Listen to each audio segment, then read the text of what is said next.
Hello, my dear students. How are you all? I hope that you are happy, healthy, and fantastic. You are welcome to Symbolic Education. Symbolic Education में आपका स्वागत है. Dear students, आज के इस class के अंदर हम पोएम नंबर 3 को पढ़ने जा रहे हैं, जिसका नाम है रेन ऑन द रूफ, यानी कि छत पर बरसात का होना. तो इस पोएम के माध्यम से कवि हमें क्या बताना चाहते हैं? तो कवि हमें बताना चाहते हैं कि जब बरसात होती है और उसकी जो बहुत ही कोमल जो बूंदें होती है और वो हमारी छत पर आकर के एक मधुर संगीत पैदा करती है, वो आवाज़ पैदा करती है, जो कि पट पट की जो आवाज़ आती है वो हमें बहुत ही आनंद देती है. तो इसी आनंद को इतना महसूस करते हुए कवि अपने सपनों में खो जाते हैं और अपनी कल्पनाओं को उजागर करते हुए वे इस पोएम में हमें कुछ समझाना चाहते हैं. तो इस पोएम के अंदर वो हमें क्या बताते हैं, इसको शुरू करने से पहले इस पोएम की भी आपके सामने आउटलाइन दी हुई है. तो इसकी आउटलाइन के अंदर हम पढ़ेंगे कि कवि हमें क्या बताना चाहते हैं. तो इस पोएम की आउटलाइन में आपके सामने लिखा है कि when the sky is covered with the dark cloud, जब आसमान में काले बादल छा जाते हैं, जब आसमान को काले बादलों के द्वारा पूरी तरीके से ढक लिया जाता है, and starts raining, and it starts raining, और बरसात शुरू हो जाती है.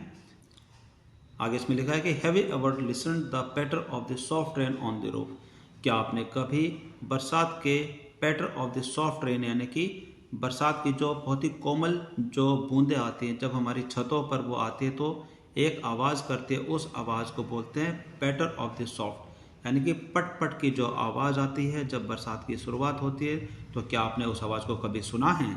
आगे इसमें बताते हैं कि what thoughts flash through your mind, और आपके मन में, आपके हृदय में क्या विचार उत्पन्न होते हैं इस आवाज़ को सुन करके.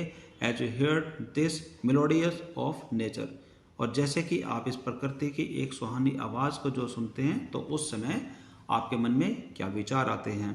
रीड द पोएम, आप इस कविता को पढ़ें. To find out what the poet dreamed, कि आप इस पोएम को पढ़ें कि जो कवि हैं वो क्या सपने देखते हैं, कौन से सपने में खो जाते हैं. और while listening to the rain, इस बरसात की आवाज़ को सुनते सुनते कवि इतना मोहित हो जाते हैं कि वो सपने में खो जाते हैं, और वो उस समय क्या फील करते हैं. आप इस पोएम को पढ़ें और इसका आनंद लें. तो आइए अब हम इस पोएम को शुरू करते हैं.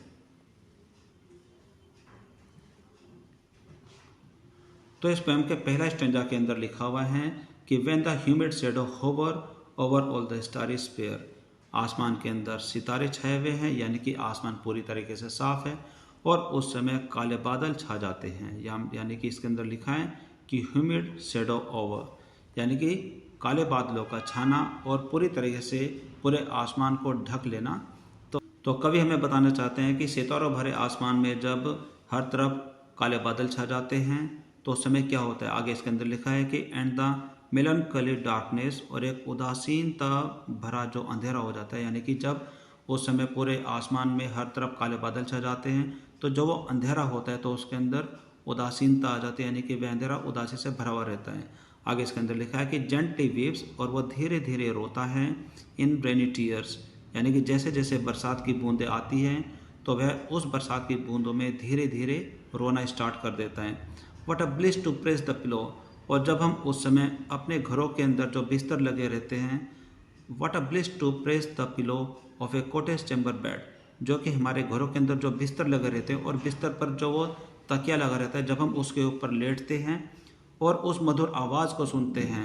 And lie listening to the patter, और उस पट पट की आवाज़ को सुनते हैं जब बरसात हमारी छतों पर आती है और छत पर जब वो टच करती है छतों को तो उस समय जो आवाज़ उत्पन्न होती है वह जो मधुर संगीत की तरह हमारे मन को छूती है, तो उसको सुनने में बड़ा आनंद आता है. Of the soft rain overhead, जो कोमल बूंदें हमारे छतों पर आती है और हम अपने घरों के अंदर रह करके बेड पर लेटे हुए उस मधुर आवाज़ को सुनते हैं तो हमें बहुत आनंद आता है. तो इन पंक्तियों के माध्यम से कवि हमें बताना चाहते हैं कि जो प्रकृति होती है, जो नेचर होती है, वो हमें अपने अलग अलग स्वरूप से हमें परम आनंद देती है, यानी कि हमें सुख की प्राप्ति कराती है.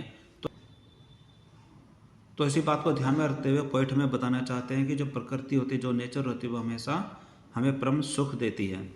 अगले स्टेंजा में क्या लिखा है आइए देखते हैं.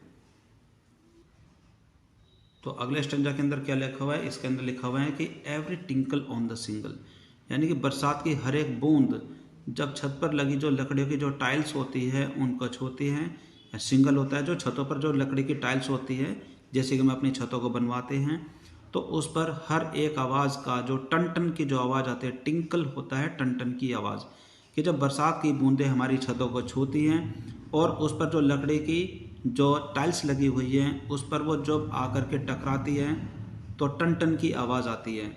तो इसमें लिखा है कि every tinkle on the single has an echo in the heart, कि वो हमारे हृदय में गूंजती है, उसकी हर एक आवाज़ जो टन टन की होती है हमारे हृदय में गूंजती है।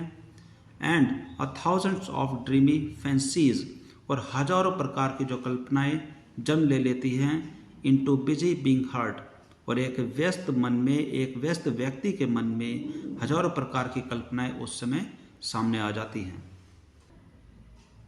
और आगे इसमें लिखा है कि एंड 1000 रिकलेक्शंस, और हजारों प्रकार की जो यादें हैं वो भी हमारे सामने आ जाती है। Weave their air threads into woofs, और वे यादें आसमान में अपना एक ताना बाना बुनना स्टार्ट कर देते हैं, यानी कि जब बरसात स्टार्ट होती है और जो टिंकल की जो आवाज़ आती है, टाइल्स पर टकरा करके जो टिंकल्स की जो आवाज़ आती है, जो टन टन की जो आवाज़ आती है वो हमारे मन को छूती है। और ऐसे में हजारों प्रकार की कल्पनाएं और हजारों प्रकार की जो यादें हैं वो अपना हवा में, आसमान में ताना बाना बुनना स्टार्ट कर देते हैं। यहाँ पर कहते हैं कि एयर थ्रेड्स इनटू वूव, इसका मतलब ये है कि आसमान में वो अपना ताना बाना बुनना स्टार्ट कर देते हैं, शुरू कर देते हैं। As I listen to the patter of the rain upon the roof, जैसे ही मैं उस पट पट की आवाज़ को, उस मधुर आवाज़ को लेटे लेटे सुनता हूँ। यानी कि कवि हमें बताना चाहते हैं कि जब बरसात होती है और वो हमारी छतों को छूती है और हम अपने आराम से घरों के अंदर बिस्तर जो होते हैं उस पर हम लेटे हुए और अपने सिर के नीचे तकिया रख करके बड़े आराम से इस मधुर ध्वनि को सुनते हैं, तो उस समय हमारे मन में हजारों कल्पनाएं जन्म ले लेती हैं और हजारों जो यादें हैं वो सामने उभर करके आती हैं और अपना ही ताना बाना बुनना शुरू कर देती हैं। अब आगे देखते हैं कि आगे क्या लिखा है। कि अगले स्टैंजा में लिखा है कि now in memory comes my mother, और इन सब बातों को याद करते करते मेरी यादों में मेरी माँ भी सामने आ जाती है, मुझे मेरी माता जी याद आती हैं। As she used in years agone, और जैसे कि वो वर्षों पहले क्या करती थी वो सारी बातें मुझे रह रह करके याद आती हैं। To regard the darling dreamers, यानी कि जो कवि है वो ये बताना चाहता है कि ऐसी यादों को याद करते हुए जब उनके मन में वो पुरानी यादें जन्म ले लेती है उभर करके सामने, तो ऐसे में उसकी माँ भी उसको याद आती है। और वो कहते हैं कि बिल्कुल वह अपनी माँ को याद करते हैं और वो जो वर्षों पहले क्या करती थी वो सारी बातें उनको याद करती थी। तो उनकी मदर क्या करती थी, हालांकि उनकी मदर क्या करती थी, to regard the darling dreamers, यानी कि जो उनकी स्वप्न दृष्टाएँ हैं, यानी कि जिन चीज़ों से उनको वो मधुरता भरे सपने आते थे उनको वो बहुत बहुत ज़्यादा निहारा करती थी। As she left them till the dawn, और सुबह होने तक उनको छोड़ने से पहले, यानी कि उन यादों को छोड़ने से पहले उनको वो बहुत निहारा करते थे, उन ड्रीमर्स को, उन स्वप्न दृष्टाओं को जिनकी वजह से उनको वो मधुर सपने आते थे। उनको वो सुबह होने तक उनको छोड़ने से पहले बहुत बहुत ज़्यादा निहारा करते थे, उनका पूरा आनंद लिया करते थे।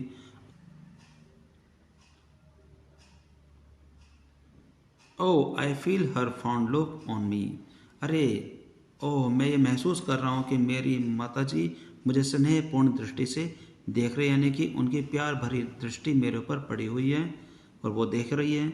As I list this refrain, और जैसे ही मैं इस मधुर ध्वनि को सुनता हूँ, जैसे मैं इस प्रकृति भरे एक बूंद की जो ध्वनि है, पट पट की जो आवाज़ है, जैसे कि मैं उनको सुनता हूँ तो मुझे मेरी माताजी याद आती है और मुझे ऐसा लगता है कि मेरी माताजी प्यार से, बड़े स्नेहपूर्ण तरीके से मुझे देख रही है। Which is played upon the single, जो कि छत पर जो टाइल्स लगी हुई है उसके ऊपर वो संगीत पैदा होता है जब बरसात की बूंदें उसको छूती है। By the पेटर्स of the rain, जब बरसात की बूंदें उन टाइल्स को छूती है और वहाँ से एक मधुर संगीत पैदा होता है, तो उस संगीत को सुन करके मैं अपनी माताजी को याद करता हूँ और मुझे ऐसा फील होता है कि जैसे कि माताजी उनको सुबह होने तक हर एक चीज़ को बड़े अच्छे से अपने स्वप्न में निहारा करती थी, बिल्कुल वही उसी प्यार से वह मुझे भी देख रही है। उनकी प्यार भरी नज़र मेरे ऊपर भी टिकी हुई है, वो मुझे देखे जा रही है। उनकी प्यार भरी दृष्टि मेरे ऊपर है और वो मुझे निहारे जा रही है। तो जो ये सुंदर कविता है ये कोटेस किने के द्वारा लिखी हुई है। तो आइए इस पोएम को हम एक बार फिर से पढ़ लेते हैं। तो आइए हम इस पोएम को एक बार फिर से पढ़ते हैं और इस पोएम का आनंद लेते हैं कि इसके अंदर कवि हमें कितनी सुंदर लाइनों द्वारा हमें इस प्रकृति के और बरसात के बारे में बताना चाहते हैं। वो कहते हैं कि when the humid shadow hover over the starry sphere and the melancholy darkness gently weeps in the rain tears, what a bliss to press the pillow of a cottage chamber bed and lie listening to the patter of the soft rain overhead। आगे वो बताते हैं